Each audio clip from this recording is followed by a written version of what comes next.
Yes, they're fighting with that third party right now while you're watching this. It's not in your head and it's not wishful thinking. Whoever came between you and this person here, that connection is under real strain, and someone inside of it is quietly coming undone.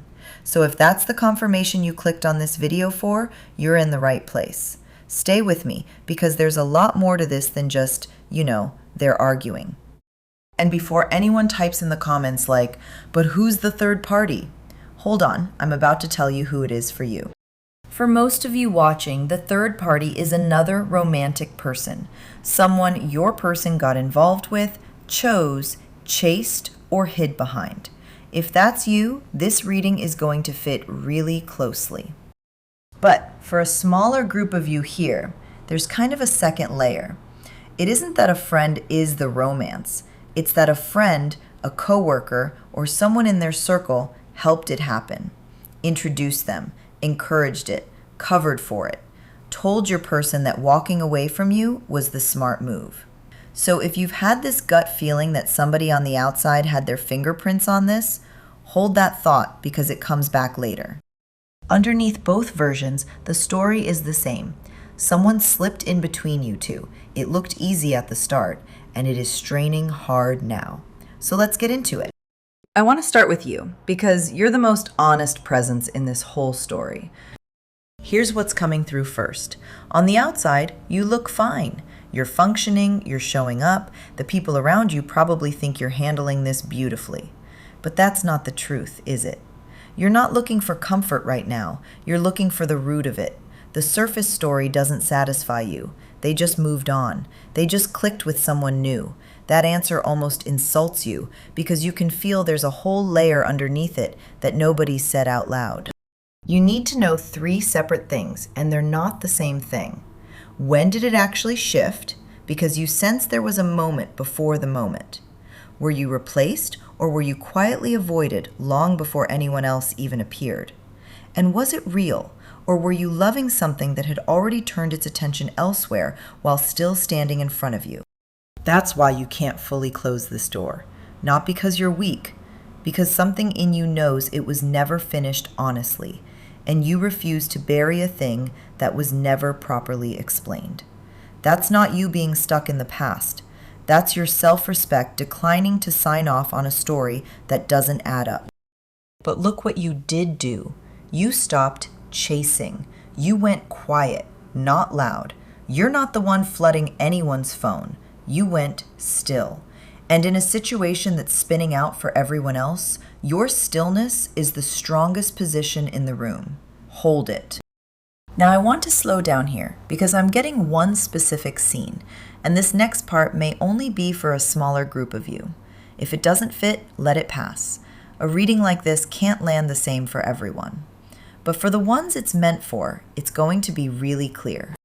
I'm being shown the last time the two of you were truly honest with each other, and it didn't happen the way you'd expect. It wasn't a calm, settled conversation at home with all the time in the world. I see it happening in a rushed, in-between kind of space, on the way somewhere, one of you about to leave or already half gone. Words said in a doorway, a hallway, a car, a driveway, somewhere that wasn't built for a real conversation. And it ended without an ending. There was no resolution, just a pause that never got closed. And then life pulled you both in different directions before either of you finished the sentence. So if that scene just landed in your chest, that unfinished conversation is a big part of why this still feels open. You didn't get closure because there wasn't any.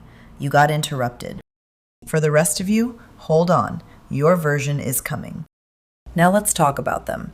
And I'm not going to be gentle here because they weren't. This is someone who acts first and understands later. They decide in a moment, then spend weeks building a story about why it made sense. There's very little pause in this energy, very little looking back to see who got hurt on the way out. And here's the honest read on them.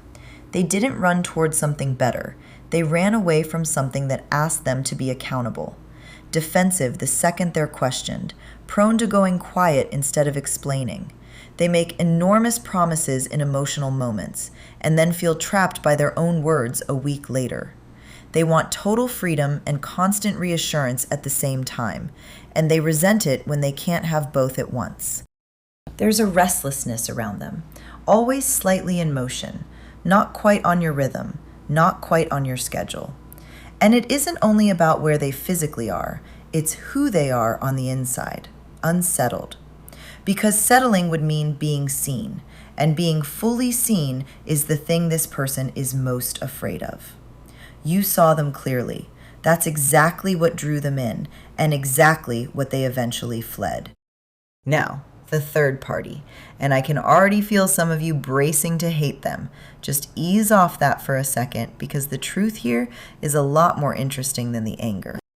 At the start, this person came across as easy, agreeable, warm, the one who didn't ask the hard questions, who made everything feel simple and light, at first. They idealized it. They built a bright little fantasy of how perfect it was all going to be. But reality has walked right into that fantasy. So the person who once seemed so effortless, so understanding, is now the one asking every hard question, catching every inconsistency, trusting a little less each day. And here's the part that might almost make you laugh.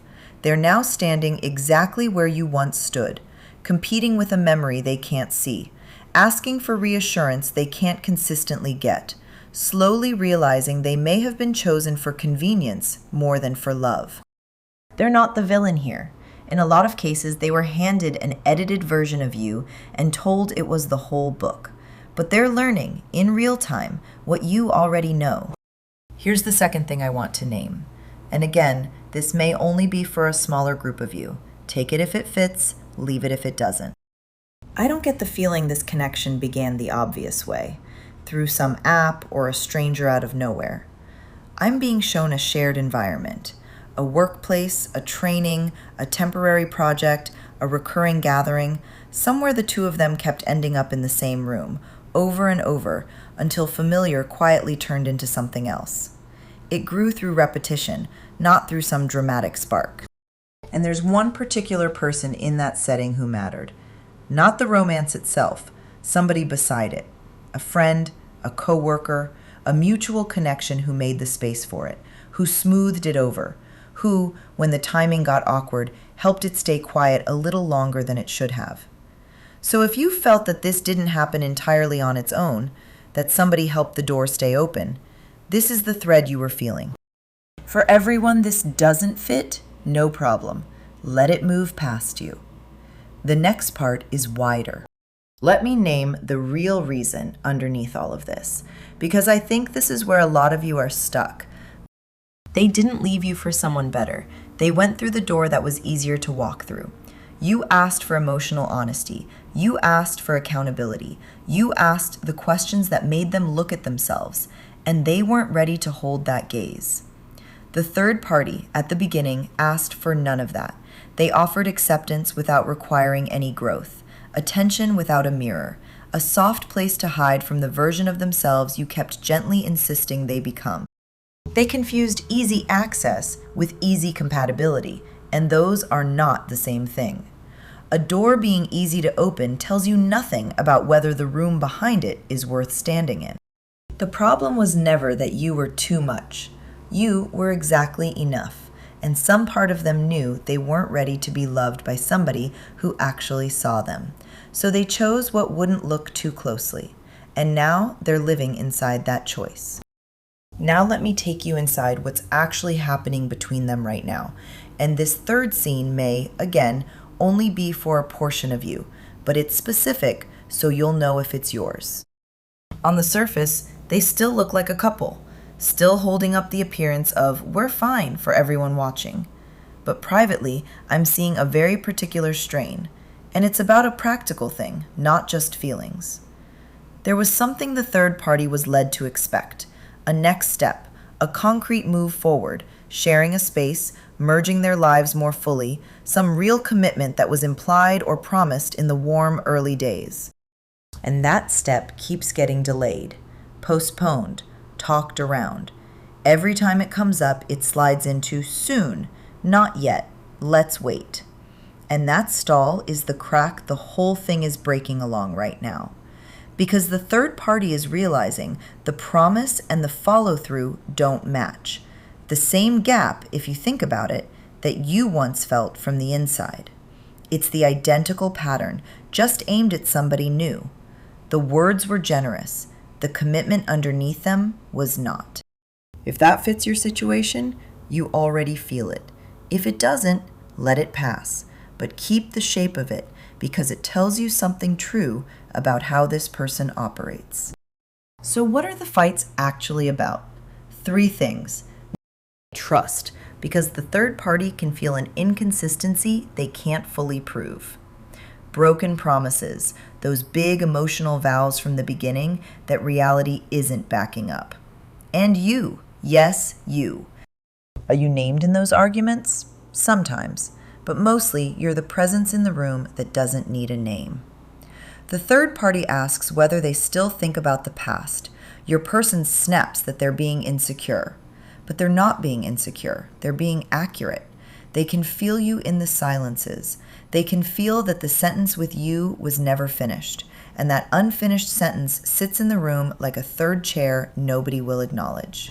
Now, the one who left. What do they feel about you now? I'm going to separate 3 things really carefully here because I don't want you to blur them together and get hurt again. Missing you is one thing. Regretting the choice is a second, different thing. Being ready to actually change is a third, and it's by far the rarest. Right now, they have the first. They're beginning to touch the second. They do not yet have the third. What they underestimated was your depth. They mistook your emotional needs for pressure. Now they understand it was care. They took your loyalty for granted. Now they see how rare it actually was. They may even miss the ordinary, unglamorous things, the way you steadied their life, held the ground, showed up in the quiet ways the third party doesn't. You saw them more clearly than anyone has, and that clarity is exactly what they ran from, and exactly what they now ache for. But hold on to this. A person missing their mirror is not the same as a person ready to look into it. Being wanted again and being valued are not the same thing. Don't trade one for the other. The third party knew about you, but they were given a version, told it was already over, already cold, already fading long before they arrived. And they believed it because they wanted a clean story. But they're not naive. They notice things. They compare. And what's surfacing for them now is uncomfortable. It's a growing sense that the reassurances they were given were the same reassurances that came before them, that the words weren't unique, that they were a pattern, not a promise. And their anger is shifting. It's turning away from you and toward the person who left, and for that smaller group, toward whoever encouraged this from the outside. Because they were told you were completely out of the picture, and they're discovering that wasn't the whole truth either. Here's the direction this is moving.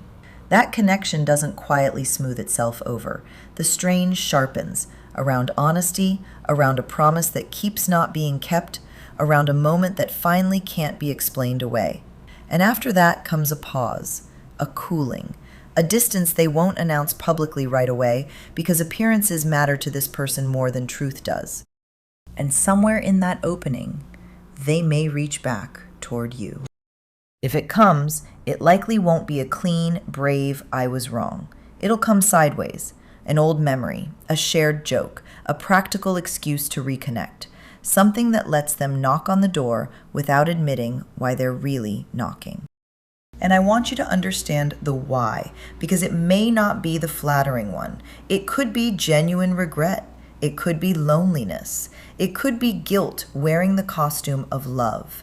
It could be the pull of the most familiar exit when the newer path gets hard.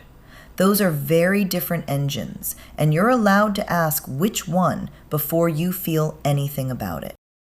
The most important line of this whole reading: don't reopen a door just because someone's easier choice got difficult. That isn't love returning.